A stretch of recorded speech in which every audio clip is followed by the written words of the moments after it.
Hi, this is AutoDave from Martin's Auto Repair. And did you know, when your car starts to pull one way or the other, wander maybe, that's time to check your alignment.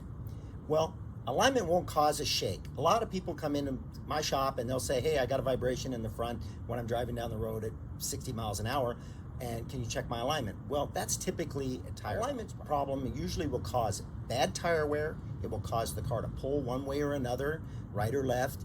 And then also, the way our systems are set up today, back in the day, we used to just align the front end. Now we check all four wheels every time we do an alignment to make sure that the front tires and the rear tires are all lined up so the car drives perfectly straight down the road. If you need more information or you have any questions about what we talked about, please give us a call, 602-266-5755. We would be happy to answer any one of your questions and help you out in any way we can. Thank you.